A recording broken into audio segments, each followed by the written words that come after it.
The great chamber of the galactic consensus was a quiet and solemn place. It was not built for beings who walked on 2 legs or 4. It was a space for minds to meet. Soft lights like distant stars swirled in the air. The only sounds were the gentle hum of machinery and the soft whispers of different languages being translated. In the center of the chamber stood Elder Katath. He was very old. His body seemed to be made of the same material as an asteroid, gray and full of small cracks that glowed with a gentle blue light. He did not speak with a mouth. His words formed directly in the minds of all who were present. Before him was Commander Valen. Valen was the leader of the Cathar Imperium. The Cathar were a proud and strong species. They had shiny, dark exoskeletons and many sharp limbs. In recent times, they had conquered many new worlds. Their empire was growing fast. Commander Valen, Elder Katath's voice echoed in the silence. The path you walk is one of conquest. You take worlds that are not yours. This is a dangerous game. Valen made a clicking sound, a sign of amusement for his kind. It is not a game, Elder, it is progress. The strong have a right to lead the weak. The Cathar are strong. It is the natural way. There is a species newly arrived in the galactic community. Katath continued, his mental voice becoming heavier, more serious. They call themselves humans. Our oldest records speak of them. These records are from a time when your species was first learning to use tools. There is only one warning about them. Valen shifted, his exoskeleton scraping softly. He was impatient. He did not like being lectured. The warning is this, Katath said. Do not engage them in war. Under any circumstances, avoid conflict. They are invincible. A wave of mental surprise flowed through the chamber. The word invincible was almost never used. No species was without weakness. Commander Valen's laughter was a harsh, grating noise. It broke the quiet mood of the chamber. Invincible? He clicked. Look at them. We have seen their broadcasts. They are soft. They are made of weak flesh and bone. Their world has gravity so strong it would crush a lesser species, and they call it home. They have no great empire. Their ships are slow. Their weapons are simple projectiles. They are not invincible. They are primitive. This warning is a story from a fearful age. They are ripe for integration into the Imperium. Elder Katath was silent for a long moment. The starlight within his stone body seemed to dim. You misunderstand the warning, Commander. It does not speak of their shields or their ships. It speaks of their spirit.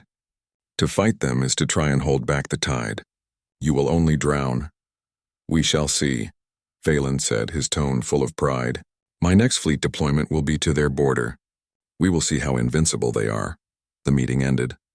The lights in the chamber swirled once more. The warning had been given. No one had listened. Far away from the galactic consensus, a small human survey ship moved quietly through space. Its name was the Odyssey. It was not a warship. It was a ship for science and exploration. On its bridge, 3 people watched the recording of the meeting. Jin was a xenobiologist. He studied alien life. He had a kind face and thoughtful eyes. He watched the image of Commander Valen with a feeling of deep worry in his stomach. They are not listening to the Elder, Jin said, his voice quiet. At another station, Sue was working. She was an engineer. Her hands were quick and clever, always checking the ship's systems. She did not look up from her screen. Of course they are not listening, Sue replied. People like him never do. Everyone thinks they are the exception to the rule. Everyone thinks they are the main character in the story. At the front of the bridge was Hannah. She was the pilot.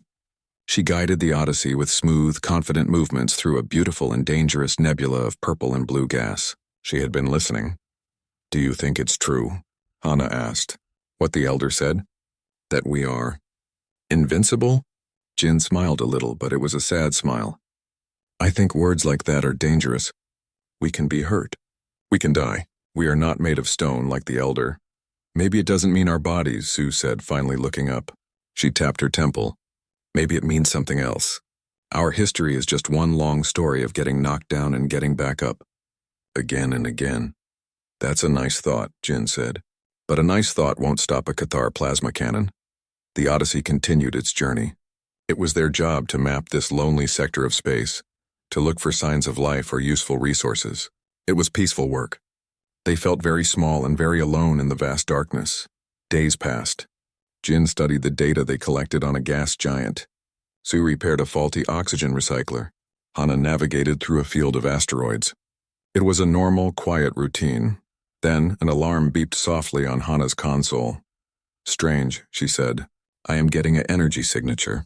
It is not on our charts. It is moving very fast." Jin and Sue came to look at her screen. A blip of red light was moving toward them. It was not one signal. It was several. "Hail them," Jin said, his worry returning. "Standard first contact protocols."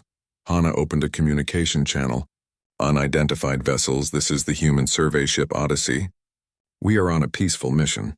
Please identify yourselves." There was no friendly response, only a burst of static followed by a harsh, translated voice they recognized from the broadcast. "Human vessel Odyssey. This is the Cathar Imperium battle group Fist of Valor. You are in space claimed by the Imperium. Power down your engines and prepare to be boarded for inspection." Jin felt a cold chill. This was it. The Cathar had not wasted any time. "Cathar battle group, this space is unclaimed by any species under galactic consensus law," Jin said, trying to keep his voice calm and diplomatic. "We are a scientific vessel. We mean you no harm. We request you allow us to leave peacefully." The response was immediate. "Your request is denied. Power down. This is your final warning." On the view screen, the ships became visible. They were angular and menacing, shaped like sharp claws. Their weapons glowed with a green energy. "They are targeting us," Hana said, her hands flying across her console. "Brace for impact." The Odyssey shook violently. A blast of green plasma fire slammed into their shields. Lights flickered on the bridge. "Shields are down to 40%. Sue yelled from her station. "One more hit like that and we are finished." "Evasive maneuvers," Jin ordered. Hana tried. She swung the Odyssey around, trying to put an asteroid between them and the warships. But the Odyssey was a slow, heavy science ship. The Cathar vessels were built for war. They were fast and agile. Another blast hit them. This one was closer. The ship groaned like a living thing. Sparks flew from a panel above Sue's head. "Engine 1 is hit." "We are losing power," she shouted. "We can't run." "Send a distress call," Jin said, his heart sinking. "Put it on all frequencies." Hana sent the message into the void. "Odyssey under attack by Cathar forces. We are a non-combatant vessel. Request immediate assistance," but they were alone. Help was weeks away. The Cathar ships moved in closer, surrounding them. The lead ship sent another message. "Human vessel Odyssey. Your resistance is futile. Your engines are disabled. Prepare to be boarded. If you resist, you will be destroyed." Jin looked at his friends. Sue's face was smudged with smoke, but her eyes were hard and determined. Hana's hands were clenched on her controls, her knuckles white. They were scientists, not soldiers. They were outnumbered and outgunned. Their ship was crippled. According to any military logic, they were already defeated. But Jin remembered the words of the Elder. He remembered Sue's words about their history. "They think we are already beaten," Jin said, his voice low. "They think we will surrender." Sue met his gaze. "What are you thinking?" "I'm thinking," Jin said, a new plan forming in his mind, "that we need to show them the difference between being defeated and just..." Pausing. The Cathar boarding craft attached to the Odyssey with a loud metallic clang. The sound echoed through the quiet, damaged ship. On the bridge, the three humans were not panicking. They were working. Jin looked at Sue and Hana. "They think we are soft. They think we will hide. Let's use that." Sue was already at a control panel. Her fingers moved quickly. "The environmental control room. It's a choke point. Only one door, and it has access to the ship's air systems." Hana nodded. "I can get through the maintenance ducts. I can come out behind them." "Good," Jin said. "Sue, can you make something in the air? Something that will bother them but not us?" Sue thought for a moment. "The mining sample. The industrial cleaner we use on the rock drills. It's harmless to us, but it smells very strong. It might irritate their breathing." "Do it," Jin said. "But wait for my signal." They moved quickly. Jin and Sue went to the environmental control room. It was a small room full of pipes and computer screens. Hana slipped into a narrow maintenance duct, disappearing into the darkness. Inside the Cathar boarding craft, squad leader Crix checked his plasma rifle. His second-in-command, Vor, stood beside him. "The scans show 3 life signs," Vor said. "They are clustered together, probably hiding in fear." Crix made a clicking sound of agreement. "Fleshy things." They probably think their ship's walls will protect them. They will learn. The door to the Odyssey opened. Crix and his squad of 6 soldiers moved inside. Their hard feet clacked on the metal floor. The ship's gravity felt light and weak to them. The air smelled strange, organic. They moved down the corridor. Their weapons were ready. They expected an ambush, but none came. The ship was silent except for the hum of dying systems. "They are in there," Vor said, pointing his sensor toward the environmental control room door. "All 3. Crick signaled his team to surround the door. "Human beings!" he shouted, his translator making his voice loud and flat. "Open this door and surrender. You will be treated fairly according to Imperium law." There was a pause. Then a voice came from the other side. It was Jin. He sounded calm. "We are non-combatants. This is a science vessel. We do not wish to fight," Crix laughed. "Your wishes do not matter. You are now prisoners of the Cathar Imperium." "Open the door, please," Jin said. "We have children's pictures on our screens. We have studies of stars. We mean you no harm." This only made Crix more confident. They were begging. They were weak. "Open the door now or we will burn it down." Another pause. "We are opening the door. Please do not hurt us," Crix signaled his team. They raised their weapons, aiming at the door. It slid open with a quiet hiss. The room inside was dim. He could see 2 human shapes standing near the back, their hands in the air. A male and a female. The third was missing. "Where is the other one?" Crix demanded, stepping into the room. His soldiers followed him. The male human, Jin, lowered his hand slightly. "She is scared. She is hiding. Please do not look for her." Crix ignored him. He looked around the room. It was full of machinery. It was the perfect place for a trap. But these were just scientists. What could they do? Vor searched the room. "Find the 3rd human." As Vor moved forward, Jin looked at Sue and gave a small nod. Sue, whose hands were not really in the air but resting on a control panel, pressed a sequence of buttons. There was a loud hissing sound from the vents in the ceiling. A fine invisible mist filled the air. At first, the Cathar did not understand. Then the smell hit them. It was a sharp chemical smell that burned their sensitive nasal passages. It was like acid in their lungs. Crix coughed, a harsh, choking sound. His eyes began to water. His soldiers stumbled back, clutching their throats. The mist was not poisonous, but it was agonizing. They could not see. They could not breathe. "Guess. It's a trap." Vor choked out. In the confusion, the 2 humans were not coughing. They were moving. Jin picked up a long, heavy metal pipe from the floor. It was a tool for clearing jammed filters. He swung it hard at the nearest Cathar soldier. The pipe hit the soldier's leg joint, a weak point in the exoskeleton. There was a loud crack. The soldier screamed and fell. Sue did not have a weapon, but she had her hands. She grabbed a fire extinguisher from the wall. She sprayed the white, freezing foam into the face of another soldier. The soldier was blinded and disoriented. She then kicked his legs out from under him. He was bigger and stronger, but he was off balance and in pain. He fell hard. Crix fired his plasma rifle. The green bolt of energy hit a computer console, which exploded in a shower of sparks. He could not see clearly. The chemical mist was everywhere. Then, from a vent in the ceiling behind them, Hana dropped down. She landed silently. In her hands, she held a heavy wrench. The Cathar did not hear her. They were too busy coughing and trying to clear their vision. Hana moved quickly. She hit the back of a soldier's knee with the wrench. The soldier cried out and collapsed.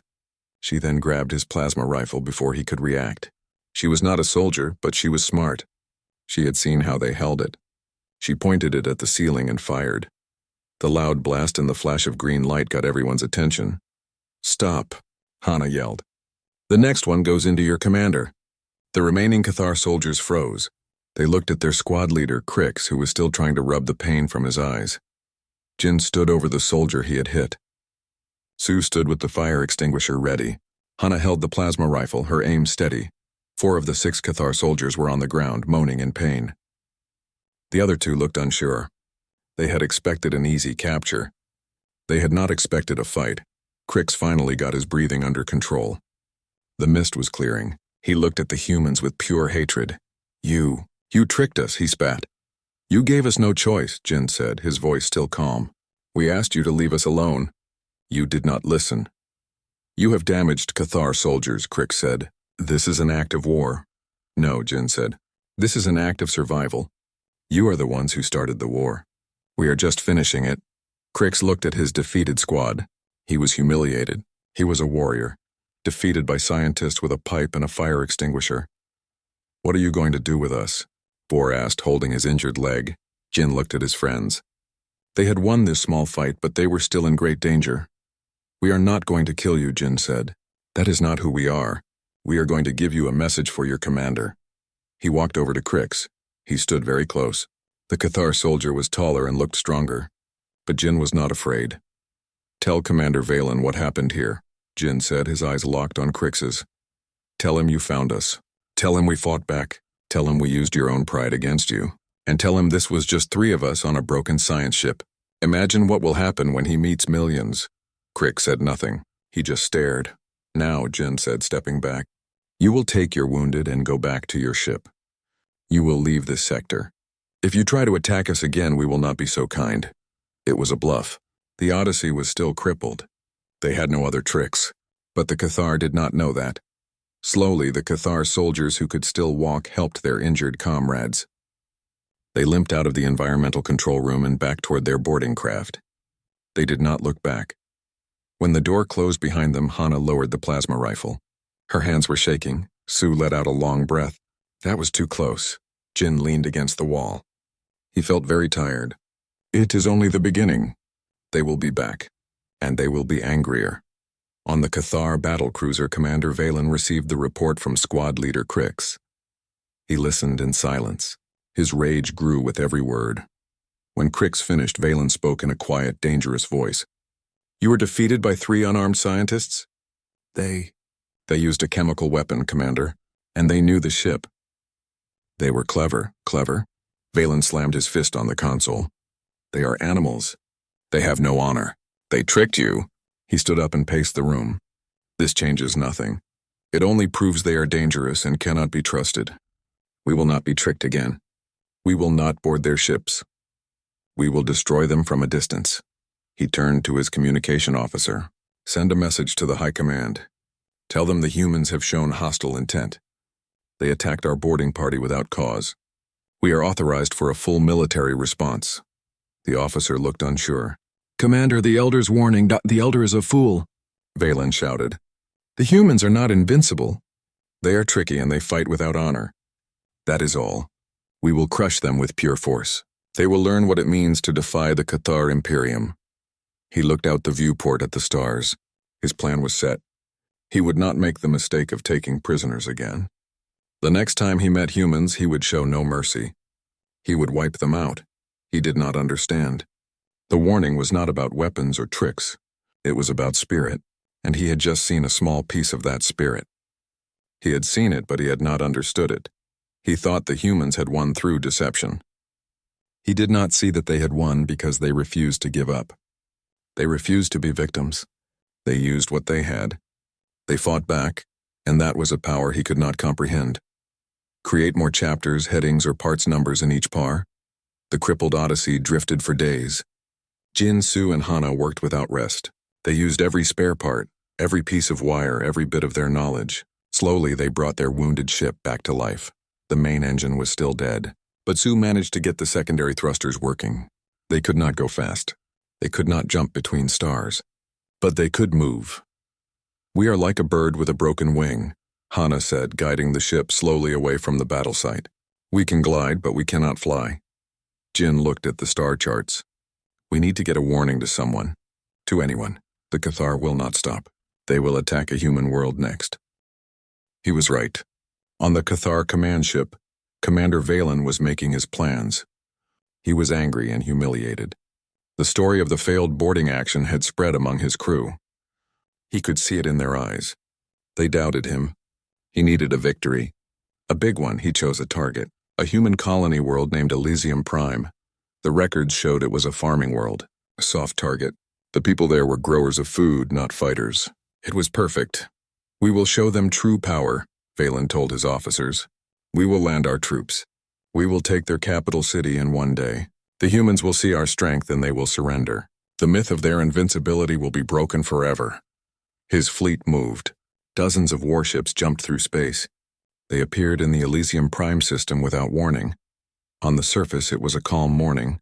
A man named Day was checking the moisture levels in his field of blue grain. His daughter, Mi, was helping him. The sky was a soft pink. It was a peaceful world. Then the sky turned dark. Great shadowy ships blocked out the sun. They were huge and ugly. They filled the sky with a low humming sound. Alarms began to sound across the planet. People looked up from their work. They saw the Cathar dropships falling from the sky like dark rain. Day grabbed Mi's hand. "Inside now." They ran to their home. Day turned on the news. The governor's face was on the screen. He looked pale and scared. "People of Elysium Prime," the governor said. "We are being invaded by an alien species known as the Cathar.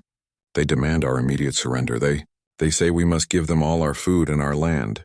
They say we will become their servants." The screen changed. It showed Commander Valen. His hard, insect-like face filled the screen. "People of Elysium Prime," Valen's translated voice said.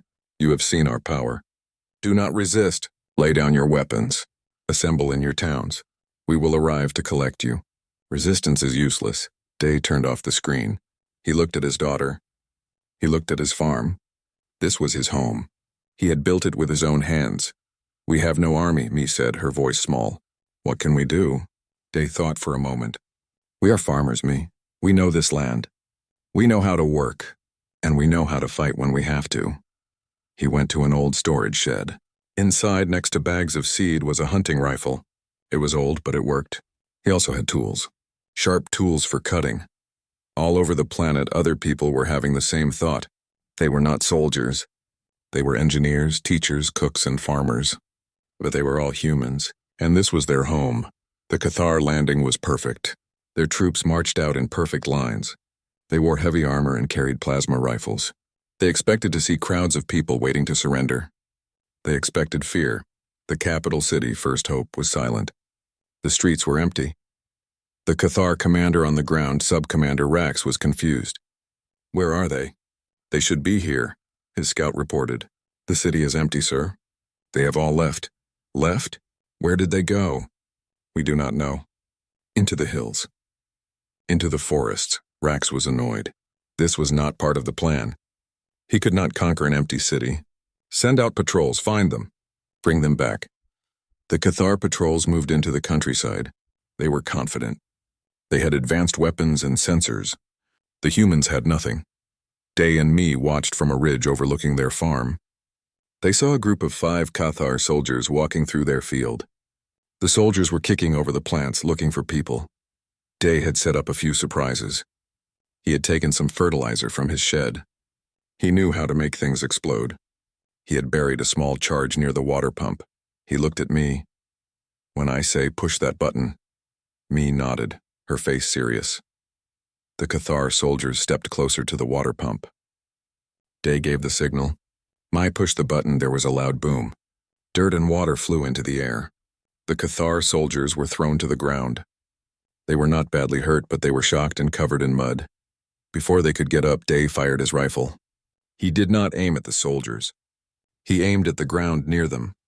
The sound was loud in the quiet air.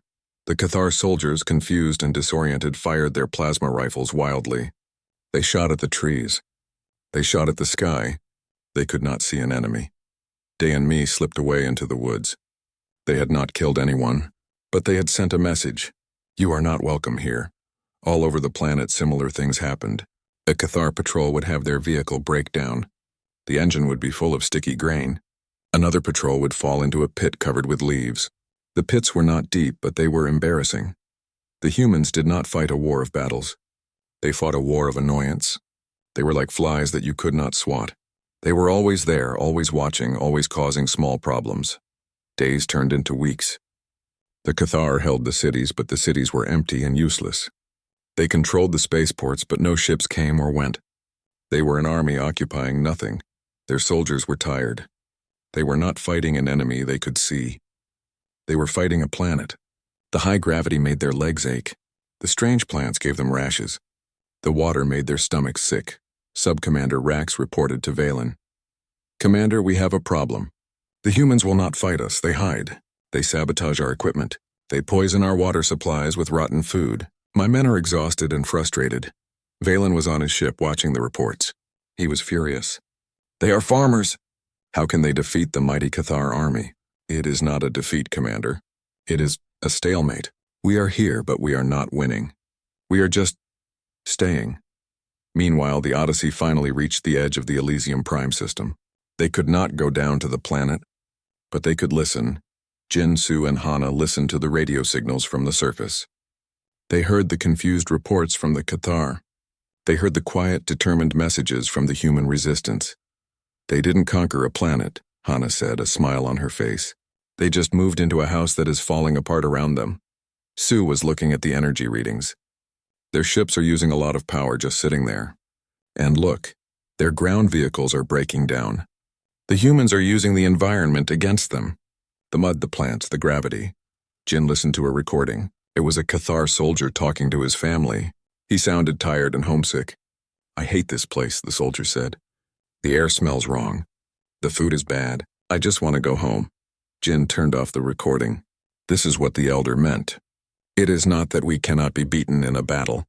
It is that we make winning not worth the cost. We make everything a fight. We never stop. On the planet, Day and me were now part of a larger group. There were 50 people living in a hidden camp in the mountains. They had engineers who built small bombs. They had cooks who found ways to make the local plants into food. They had doctors who treated the sick. One night, they listened to a secret radio broadcast from another continent. A woman's voice was speaking.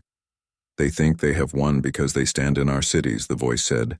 But a city is just buildings. A home is where your people are. We are still here. We are still human, and we will never ever let them take that from us. Day put his arm around me. He was proud of his people. They were not invincible. They had lost their homes. They were hungry and tired, but they were not broken. They were still fighting, and in the quiet of the night that felt like a kind of victory, the stalemate on Elysium Prime stretched into its third month. The Cathar Imperium was not losing, but it was certainly not winning.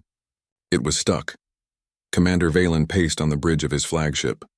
The reports from the planet were always the same. More broken equipment, more frustrated soldiers, more failed patrols that found nothing but mud and silence. The High Command is asking for progress, Commander, his second-in-command said quietly. The cost of this occupation is very high. We are using many ships and soldiers for one farming world. Valen slammed his hand on a console. Progress? What progress can I make against an enemy who refuses to fight? They are like ghosts. He looked at the planet below. It looked peaceful from space. Blue and green and beautiful, but he knew it was a trap. The planet itself was fighting back. Down on the surface, the human resistance was also feeling the strain. Life in the hidden camps was hard. Food was scarce. The weather was turning cold. People were getting sick. Day looked at his daughter, Me. She was coughing. It was a dry, hacking sound. Many people in the camp had the same cough. It was just a cold, a simple human virus that spread easily in the close quarters of the camp. For the humans, it was an annoyance. A few days of feeling unwell and then it passed. But the virus, a simple rhinovirus, found a new home. A Cathar patrol discovered one of the abandoned camps. They moved through it carefully, looking for traps. They found nothing but empty shelters and the remains of a fire. What they did not see were the billions of tiny virus particles left on a cup, on a blanket in the air. The common cold, harmless to its human hosts, was about to meet a completely new immune system. The first soldier started coughing 2 days later. It was a strange wheezing sound. Then another soldier got a fever. His body temperature rose dangerously high. Then another. At first, the Cathar medics thought it was a reaction to a plant or a chemical. But soon hundreds of soldiers were sick. Then thousands. The human cold virus was not deadly by itself, but for the Cathar, whose bodies had never encountered anything like it, it was a disaster. Their immune systems went into a panic. They attacked their own bodies. Fever spiked. Respiratory systems swelled shut. Soldiers who were strong and healthy a week ago were now lying on cots, struggling to breathe. The Cathar field hospitals were overwhelmed. There were not enough medics, not enough medicine. They did not have a cure for a sickness they had never seen before. Sub-Commander Rax reported to Valen, his voice weak and hoarse. Commander, it is a plague. A sickness is spreading through our troops. We have no defense against it. Our soldiers are falling like flies. Valen could not believe it. A sickness? What kind of sickness? From where? We do not know. It is in the air. It is on everything. The medics say it is a virus. A simple virus from the humans. For them, it is a minor illness. For us, it is devastating. On the Odyssey, Jin monitored the Cathar communications. The change was shocking. The confident military reports were gone. Instead, he heard desperate calls for help. Requests for medical supplies. Lists of the dead and dying. They're sick, Jin said, his voice a mixture of pity and awe. It's a common cold. It must have jumped to them. Sue looked up from her console. Their immune systems have no memory of our bugs. It makes sense. For them, it's like a new plague. Hana shook her head. We didn't even do it on purpose. We just exist, and that is enough to hurt them. It was the final crushing blow to the Cathar morale. They could fight an enemy they could see. They could not fight an enemy they could not see. An enemy that lived in the very air they breathed. The mighty Cathar army, which had conquered worlds, was being defeated by a sniffle. Commander Valen sat in his room. The reports were final. Over half of his ground forces were incapacitated. The rest were demoralized and terrified. The mission was a complete failure. He had to report to the High Command. He had to tell them that the primitive humans had defeated them. Not with superior weapons, not with a great army, but with stubbornness, clever tricks, and a simple cold. The news traveled fast across the galaxy. The story was too big to hide. The Cathar Imperium had been humiliated. The Galactic Consensus watched in silence. Elder Katath received the report. He did not feel happy. He felt a deep sadness. The warning had been clear. It had been ignored.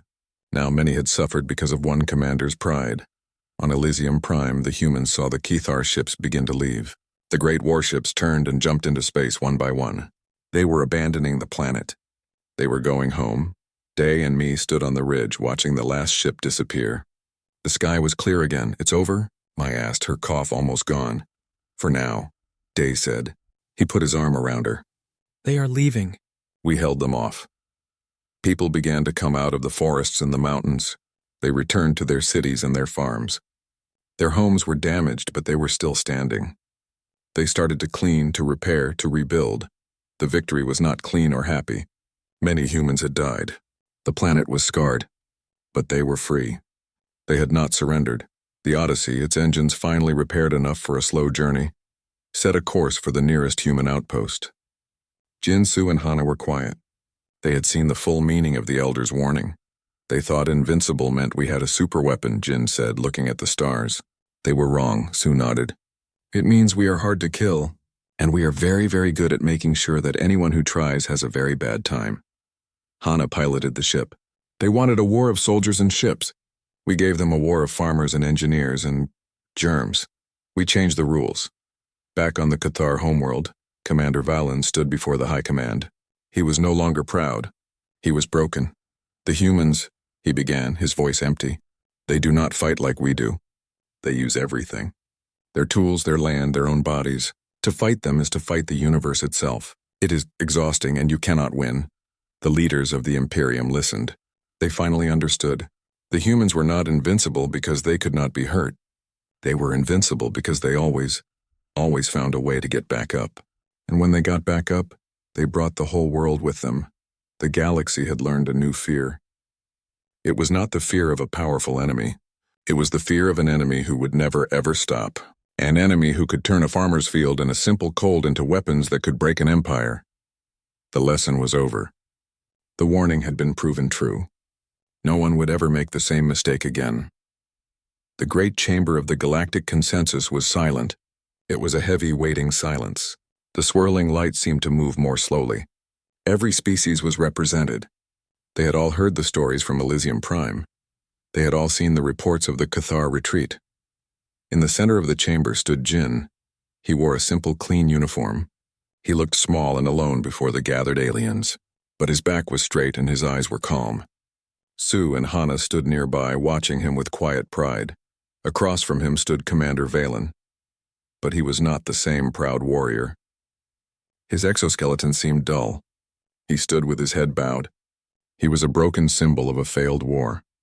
Elder Katath was there too, a motionless statue of stone and light. He did not speak. This was not his time to talk. This was a time for humans to explain. The head of the consensus, a being with many gentle eyes, spoke first. Jinn of Earth. The galaxy has witnessed the conflict between your people and the Cathar Imperium.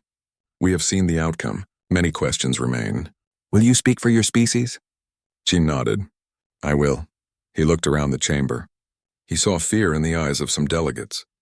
He saw curiosity in others. He saw anger in the Cathar section. You were warned. Jinn began, his voice clear and simple. Elder Katath told you. He said we were invincible. You, he said, looking directly at Valen, thought that meant we could not be hurt. You thought it meant we had secret weapons or shields that could not be broken. You were wrong. He paused, letting his words sink in. We can be hurt. We can be killed. Our ships can be destroyed. Our cities can be taken.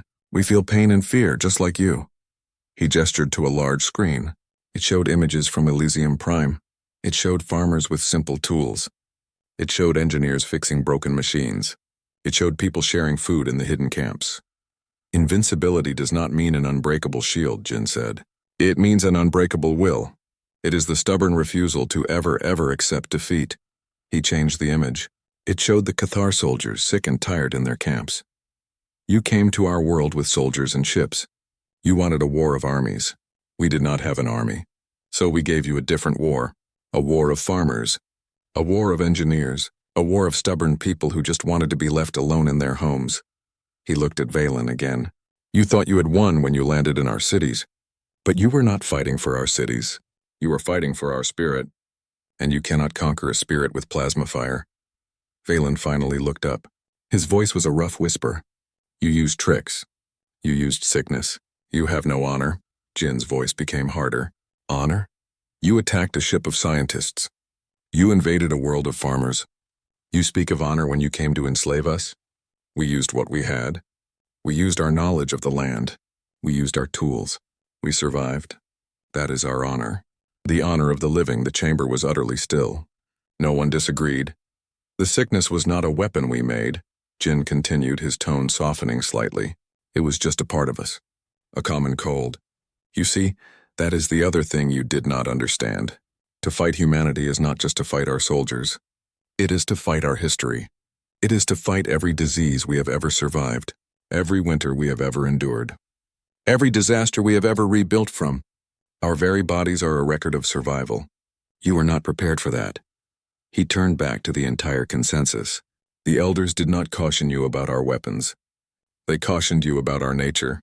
We are a species that looks at a problem and will not stop until we find a solution. If the problem is a broken engine, we fix it. If the problem is a broken world, we rebuild it. If the problem is an invader, he let the sentence hang in the air for a moment. Then we become a problem they cannot solve. We are not a wall that cannot be broken. We are a river. You can try to dam a river. You can try to block it, but the water will always find a way through. It will wear down the stone. It will go around the obstacle. It will never stop. And in the end, the river always reaches the sea. Jinn took a step toward Valen. He was not threatening. He was teaching a final lesson. You thought you could conquer a people, but you cannot. You can only make them angrier. You can only make them more determined. For every one of us you kill, 10 more will remember. They will tell their children. And their children will be stronger and smarter and more stubborn than we were. He addressed the whole galaxy now. So here's the truth. We do not want your empires. We do not want to rule you. We want to live. We want to grow. We want to explore. You can be our friends. We would like that. We are very good friends. He looked at Sue and Hannah, and they gave him small, sure nods. Or, he said, and his voice became very quiet, yet it carried to every corner of the chamber. You can be our enemy, but if you choose to be our enemy, you must understand what that means. It does not mean you might lose. It means you will spend every day for the rest of your history fighting a war you cannot win, because we will never stop. We will never give up. We will never go away. We will be the shadow in your garden. We will be the pebble in your shoe. We will be the whisper in the dark that reminds you of the mistake you made. We will outlast you. We will outlive you. We will be there long after your empire is dust, telling stories about the time you tried to break us, he finished. He stood there, a single human in a room of aliens. He had not shouted. He had not threatened. He had simply explained a fact. The silence in the chamber was deeper than before. It was a silence of understanding. The warning was no longer a story. It was a reality. The head of the consensus looked at Jin, then at Valen, and finally at Elder Katath. The words of the Elder have been confirmed, the leader said. The record is now complete. The species known as humanity is to be left in peace. Any act of aggression against them will be considered an act of aggression against the entire consensus. The meeting was over. The delegates began to leave, their minds full of new and careful thoughts. Commander Valen walked slowly from the chamber. He did not look at anyone. He had learned the price of pride. He had learned the meaning of the word invincible. It was a lesson he would never forget. Jin, Su, and Hana left together. They walked back to their small, repaired ship. They did not feel like conquerors. They felt tired. They were going home. As the Odyssey flew away from the galactic center, Hana looked at the star chart. So what happens now? Jin watched the stars go by. Now they leave us alone. Now we get to just be human. We get to build and grow and learn. Su smiled. And if anyone bothers us again? Jin smiled back, a small, quiet smile. Then we remind them of the river, and we show them how water can wear down stone. The story was over. The galaxy had listened. And in the quiet of space, the human ship flew on, a small, stubborn piece of a species that would never, ever know when to quit.